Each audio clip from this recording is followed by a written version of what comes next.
The Stonehenge is a prehistoric monument in Wiltshire, one of the most recognizable monoliths. Stonehenge, a place that has been surrounded by strange stories for centuries. Some people have called it a healing site, others a place of sacrifice, and some believe it's a center of mysterious powers that no one has fully understood even today. But just imagine, what if I told you that beneath these stones there was a secret hidden, something that perhaps was never meant to be discovered? For the first time, ground-penetrating radar was used beneath Stonehenge, and the images that came back left even scientists stunned. This wasn't some small discovery. Something was found beneath the ground that completely shook the idea of Stonehenge being just a simple circle of stones. It is said that when Professor Vincent Gaffney first saw that data on his monitor, the room suddenly went silent. No one could say a word. Because what they were looking at wasn't just changing history, it was also suggesting that maybe we had completely misunderstood Stonehenge all this time. And believe me, what's about to be revealed next in this video will only get more shocking with every passing minute, so make sure you stay till the very end. But before we go deeper into the details, don't forget to subscribe to the channel so you don't miss such videos in the future. Once the initial shock settled a little, that's when the real story began. Because what appeared at first glance was just the beginning. As the ground-penetrating radar started scanning deeper into the ground, an entire hidden world began to reveal itself. The first major discovery was 20 massive shafts. These weren't small pits, but huge, deep structures that clearly showed they weren't easy to create. But the real surprise came when their positions were mapped out. All these shafts were arranged in a perfect mathematical circle, with such precision that even today, without modern tools, it would be difficult to recreate something like this. And it didn't stop there. Between these shafts, hidden pathways were also discovered, underground routes that could never be seen from the surface. Along with that, there were clear signs of buried structures, things no one had even imagined before. And the most shocking part? All of this was hidden just about 3 feet below the ground. That means for all these years, we were standing right above it, without even knowing what was underneath. As more data came in, researchers started to realize that this wasn't just an isolated feature, but part of a much larger prehistoric structure, possibly the biggest ever found in Britain. At that moment, one thing became clear. What we see on the surface is not the full story. The truth is, what was visible was only the top layer. Now from here, the story becomes even more mind-blowing, because it wasn't just about finding shafts. The real mystery was hidden in their precision. When researchers began measuring these shafts in detail, they found that each one was around 30 feet wide and about 15 feet deep. Now think about it. 5,000 years ago, cutting such massive pits into solid ground. And that too without modern machines. That alone raises serious questions. But the real shock came when their entire layout was placed on a map. All these shafts together covered an area of nearly 1 mile. And the most surprising part was that the entire structure was perfectly aligned at the center, with Durrington walls, which itself is about 2 miles away from Stonehenge. This clearly wasn't random digging. It was a perfectly planned system, where everything was positioned with almost millimeter-level accuracy. Now the big question is, at that time, there was no GPS, no satellite mapping, no advanced measuring tools. So how was such precision even possible? This same question came to Dr. Richard Bates from St. Andrews University. He checked these calculations again and again, verified them repeatedly, maybe hoping to find some mistake. But every single time, the result was the same. No error, no mismatch. Everything perfectly aligned. In the end, he had to accept that this couldn't be a coincidence. This wasn't guesswork. And this was done with proper planning and solid mathematical understanding. In simple words, it wasn't guessing, it was calculation. Now here comes another important question. How did scientists even see all of this without digging the ground? Without excavation, how did they discover such massive hidden structures? This is where ground-penetrating radar, or GPR, comes into play. In very simple terms, it's a technology that can see beneath the ground without disturbing it. It works by sending electromagnetic waves into the ground. When these waves hit something solid, like stones, pits, or different materials, they bounce back to the surface. Since every material has a different density, some soil is loose, some stones are hard, the waves reflect differently. A computer then captures these differences and creates a detailed image, showing what is hidden beneath the surface. The most important thing about this technology is that it doesn't even require excavation. That means no digging, no damage, no disturbance at all. Scientists can stay on the surface and still map everything beneath the ground. And for a protected site like Stonehenge, this technology is nothing less than a blessing. But the real story was still not over, because as soon as the team expanded their survey to a larger area, the whole picture started to change. At first, it seemed like there were just a few shafts and underground structures, but slowly it became clear that this was only the beginning. Ground-penetrating radar revealed that around Stonehenge, there were at least 17 such structures that no one had any idea about before. Now just imagine, all these things were hidden right beneath our feet for so many years, and no one even had a clue. Among these, the most interesting were the wooden circles, huge circular formations made of massive wooden posts, once standing in a highly organized way. Some of them were so large that they could compete in size with the stones of Stonehenge itself. Along with that, ritual pits were also discovered, and they were not placed randomly. They followed a specific geometric pattern, as if they were part of a much larger design. All of this clearly suggested that this place was not just a simple religious site, but a carefully planned system. Then researchers discovered processional pathways, routes built into the ground that guided people in a specific direction, straight toward Stonehenge. It almost feels like people once walked along these paths as part of some grand event or ritual. All these elements together start forming a much bigger picture. Now from here, the story takes a slightly strange turn, because it's no longer just about stones, pits, and hidden structures. It starts becoming about the experiences people have felt there for years. For decades, many visitors to Stonehenge have reported similar unusual sensations. Some say that the moment they stand there, they feel a slight vibration, as if something is moving beneath the ground. Others feel a strange sensation in their chest, and some describe an unknown kind of energy present there, something that's very hard to explain in words. Until now, researchers didn't take these experiences very seriously. They believed it was just imagination, or maybe the mysterious atmosphere of the place affecting people's minds. After all, when a place is so legendary and mysterious, people tend to feel things on their own.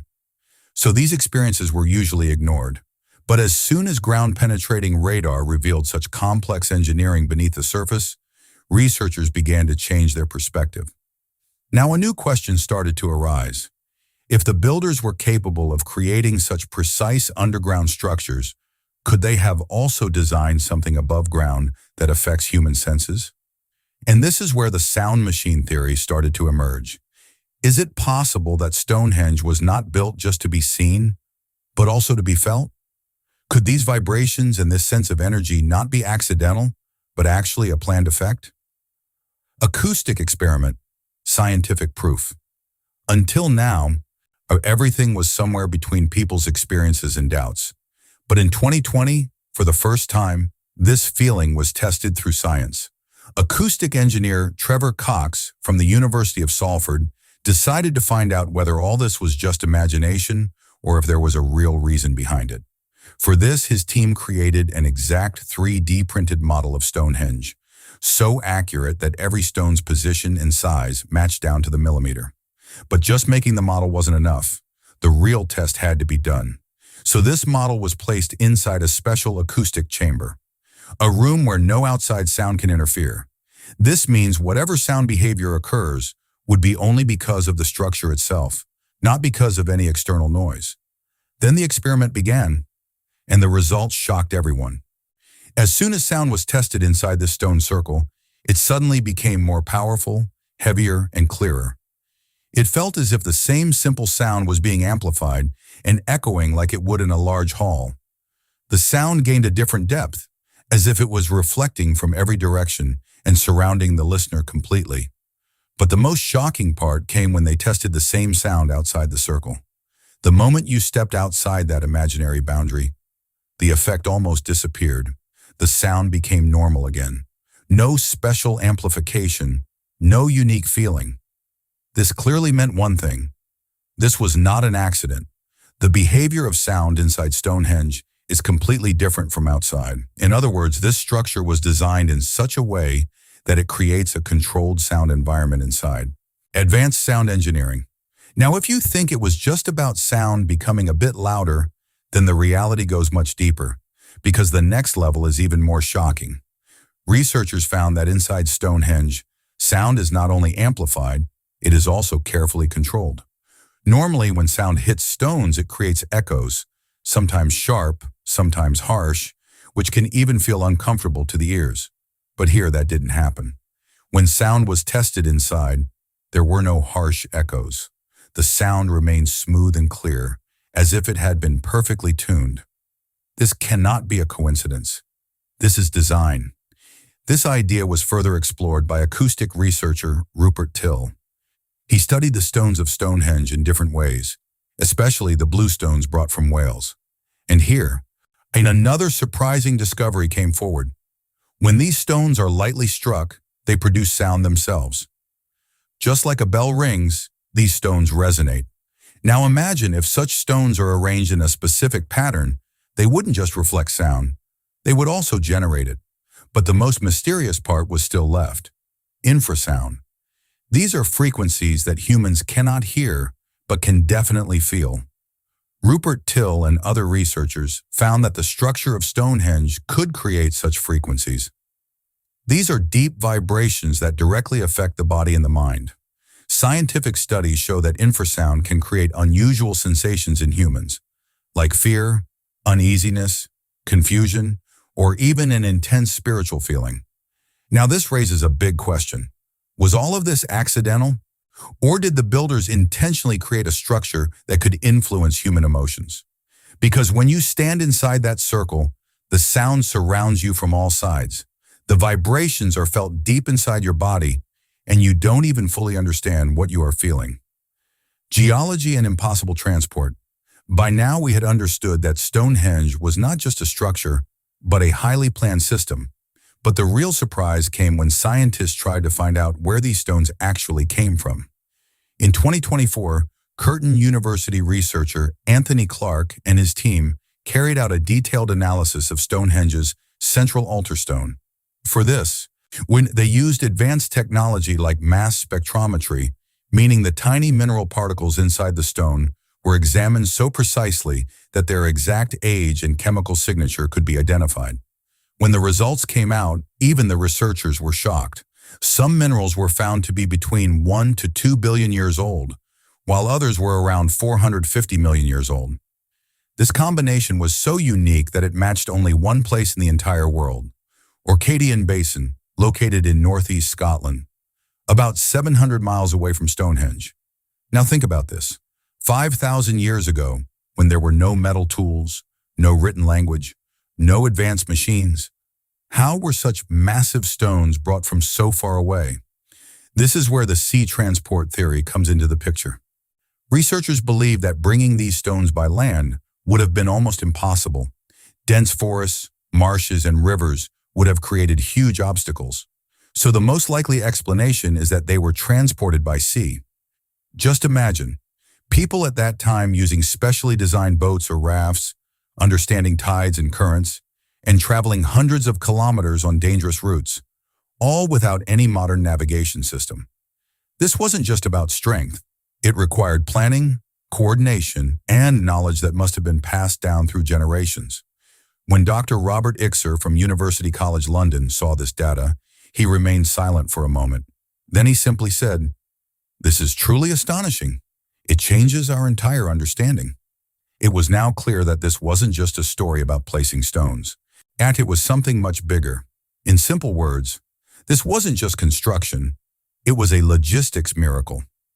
Now another big question comes up. Were these stones just randomly chosen from wherever they were found? Or was there careful planning behind them as well? When researchers studied the different stones used in Stonehenge in detail, one major thing became clear. This was not a random selection. Every stone was chosen with a specific purpose. First, let's talk about the blue stones brought from Wales. These stones were not just visually different. Their special property was that they could produce sound.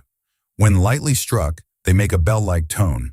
That means, in terms of acoustic properties, they were very unique. Then come the sarsen stones from Marlborough Downs.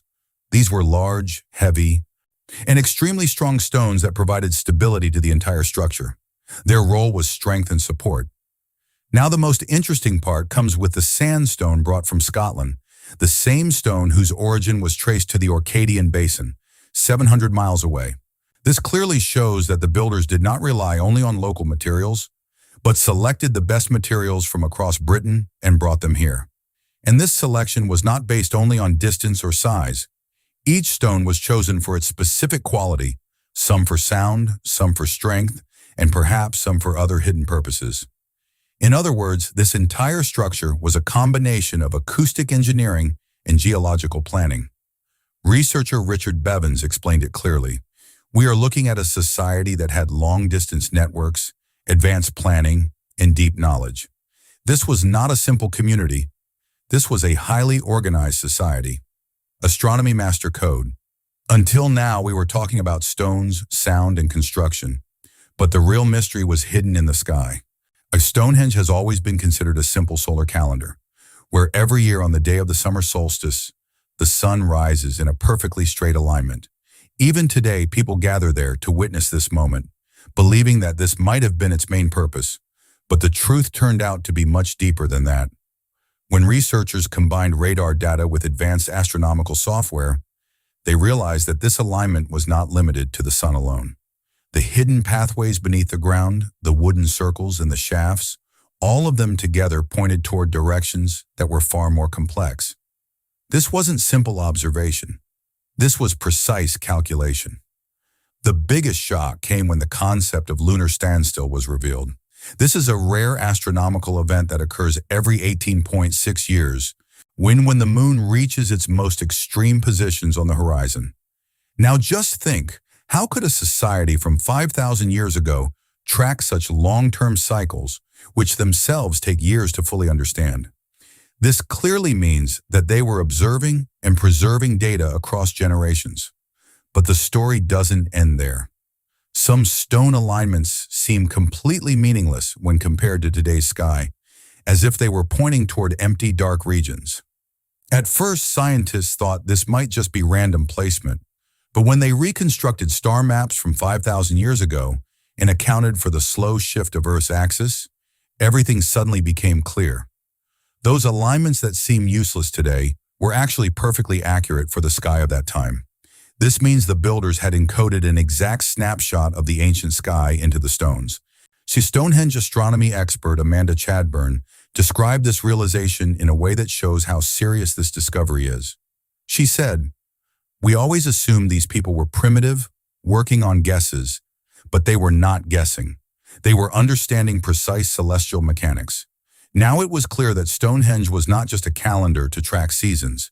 It was something far more advanced. In simple words, it wasn't just a calendar. It was a celestial machine." Now, when we connect the entire story together, a very different and slightly unsettling truth begins to appear. For years, we were told that Stonehenge was built peacefully by a group of people as a religious or spiritual site. But the evidence that has now come forward completely changes that story. This is not just a structure made of stones. It was a complete system behind which power, control, and knowledge were hidden. First, let's talk about centralized authority. Such massive planning, such perfect geometry, and construction that lasted for thousands of years. This simply isn't possible without strong leadership.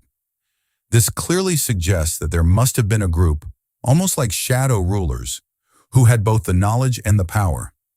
They were the ones deciding what would be built, how it would be built, and why it would be built. The rest of the people were simply following instructions. Now this is where the forced labor theory also comes in. Ground surveys have not found any large permanent settlements nearby. If such a massive construction was happening, why thousands of workers should have been living there. But there is no such evidence. This strongly suggests that workers were brought in from outside, made to work, and then sent back. In other words, this wasn't a voluntary effort. It was an organized labor system where people were not making their own decisions, but simply following orders. Now comes the most interesting and a bit disturbing part: psychological control. We've already seen that the sound engineering of Stonehenge was capable of affecting human emotions. When you stand inside, the sound feels different, you can sense vibrations, and there's a strange feeling of fear or awe. Now imagine if rituals were happening in that same environment, people standing between massive stones and above them, celestial alignments being displayed. For a common person, that experience would be incredibly powerful. They would feel small, and it would seem like some divine force is at work there. And this is exactly where control begins. Not through force, but through feeling. Now, if we talk about the stones, another pattern becomes visible. Blue stones from Wales, sandstone from Scotland, and sarsen stones from different parts of Britain. These were not brought randomly. This could have been a kind of tribute system where resources were collected from different regions and used for a central authority. In other words, this wasn't just construction. It could also have been a method of control, a way to bring different regions under one system. Now, if we look at all the discoveries together, ground-penetrating radar revealed a hidden underground world with shafts, pathways, and structures buried beneath. Acoustic research showed that sound could have been used to influence emotions. With geological studies proved that stones were transported from hundreds of miles away, meaning there was a long-distance network, and astronomical alignments confirmed that these people understood the sky at a level we can hardly imagine. So now the question arises, what was all this for? Just to build a monument, or something more? Was this entire structure actually a power system, where a few people controlled others through knowledge and fear? Or is there an even deeper reason behind it that we still haven't been able to understand? And the biggest question of all, was this a warning? Did the builders understand something so important that they wanted to pass it on to future generations? Or was this a message for a future civilization? That only when you reach a certain level of technology and understanding will you be able to decode it? Or maybe even now we have only understood the surface.